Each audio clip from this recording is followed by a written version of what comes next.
అష్టాదశ పురాణములు గరుడ పురాణం ఆచారకాండ 133 మధుర అన్లా తిక్తాదుల ద్రవ్యాల ఔషధీయ ఉపయోగాలు. వీడియో చేసినవారు కంచి త్యాగరాజులు.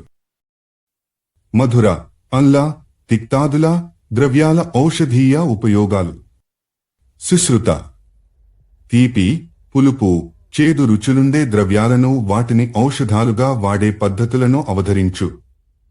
మధురాది ద్రవ్యాలలో శాలి, షష్టిక, గోధుమ, పాలు, నెయ్యి, ఫలరసాలు, తేనె, మజ్జ, శృంగాటక, కసేరు, ఇర్వరు, గోక్షుర, గంభీరి, కలువగింజలు, ద్రాక్ష, ఖర్జూరం, బల, కొబ్బరి, చెరకు, ఆత్మగుప్త, విదారి, ప్రియాలక, మధుక, తాళ, కుసుమంద, కుసుమాండ లు పేర్కొనదగినవి. వీటిలో ప్రతి ఒక్కటి మూర్ఛ, మంటలను పోగొట్టుటలో ఉపయోగపడుతుంది.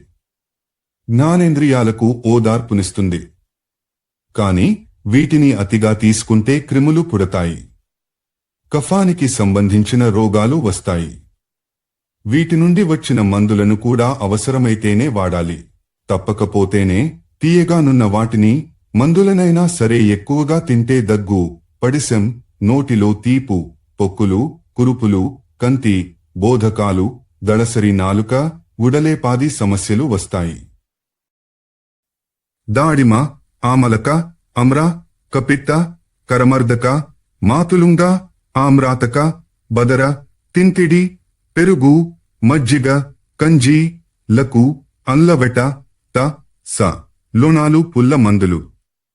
వీటిని సొంటితో కలిపితే గొప్ప జీర్ణకాలు, ఆకలిని పుట్టించెడి ఔషధాలు తయారవుతాయి. ఇది వాయువును, చీముతో కూడిన స్రవాలను సృష్టించగలవు. రతి సామర్థ్యాన్ని పెంచే శక్తి కూడా వీటికుంటుంది. అలాగని ఎక్కువగానో అనవసరంగానో వాడేస్తే మాత్రం ఇవి హాని చేస్తాయి.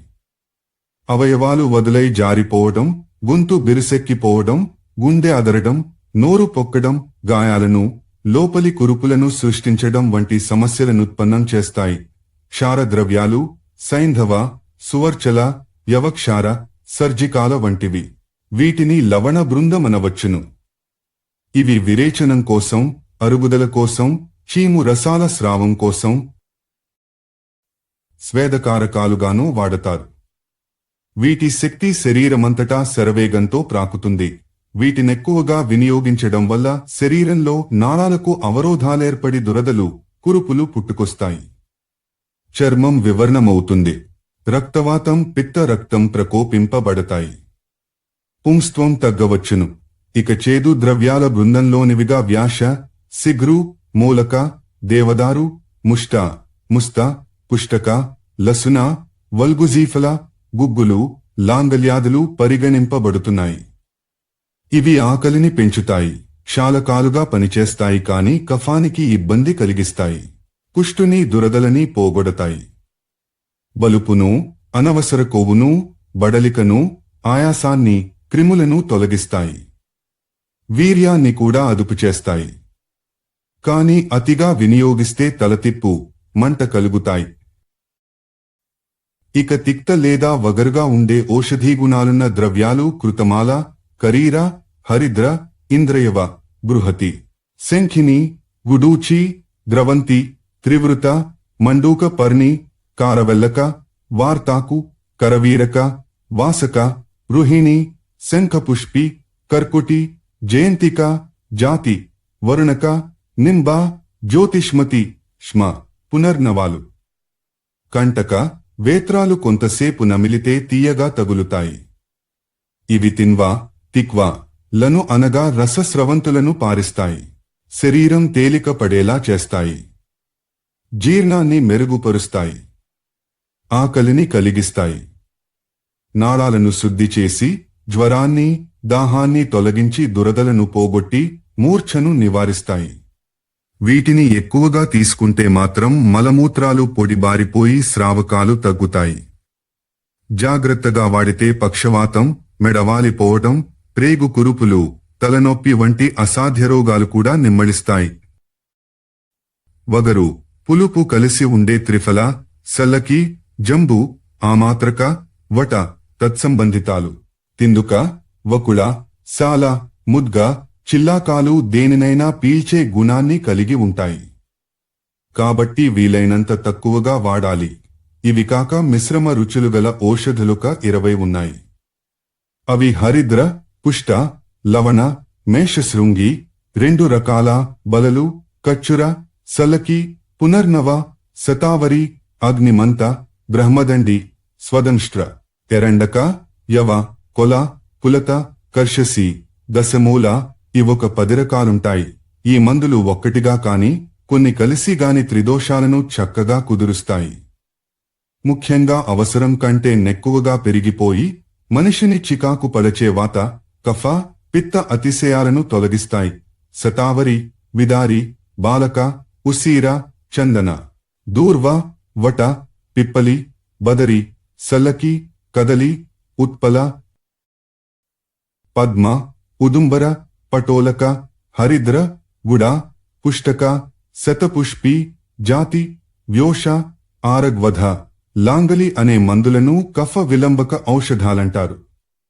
శరీరానికి కావలసిన కొవ్వుని ఇవ్వడంలో నెయ్యి, నూనెలు, బలాహారాలు, చిక్కుడు, బఠానీల వంటివి సుప్రసిద్ధాలే కాని నీరసించిన వారికి బలం అవసరమై అరిగించుకోగలిగిన పరిమాణంలోనే వీటిని వాడాలి.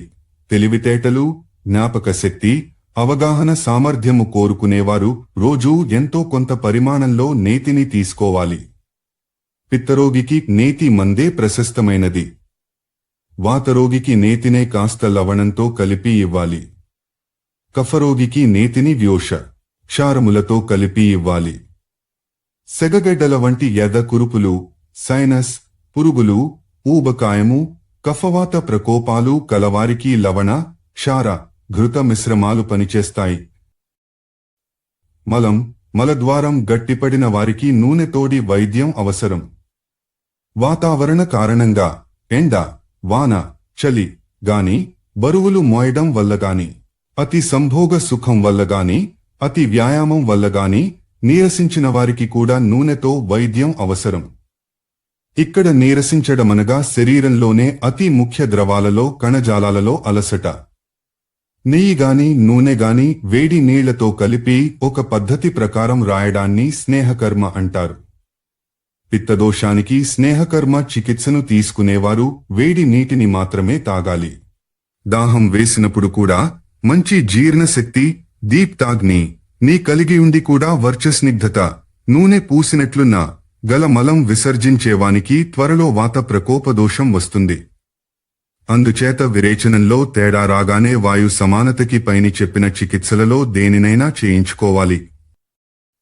కఫ, వాయు ప్రకోపాలు కలిసి ఒకేసారి శరీరంపై దాడి చేసిన, విడివిడిగా వచ్చిన శ్యామాక, కొరదోష, అన్న, పిన్యాకములతో మజ్జిగను, వేచిన బియ్యపు పిండిని కలిపి డయాఫోరిక్ మెజర్స్తో చికిత్స చేయాలి. మాటిమాటికి బలహీనత వల్ల మూర్ఛితులయ్యేవారికి, గొంతు బిరిసెక్కిపోయిన వారికి, అత్యధిక స్థాయిలో బాణపొట్ట గలవారికి ఈ చికిత్సను చేయకూడదు. అధ్యాయం 173. అష్టాదశ పురాణములు, గరుడ పురాణం, ఆచారకాండ. 133. మధుర, అన్ల, తిక్తాదుల ద్రవ్యాల ఔషధీయ ఉపయోగాలు. వీడియో చేసినవారు కంచి త్యాగరాజులు.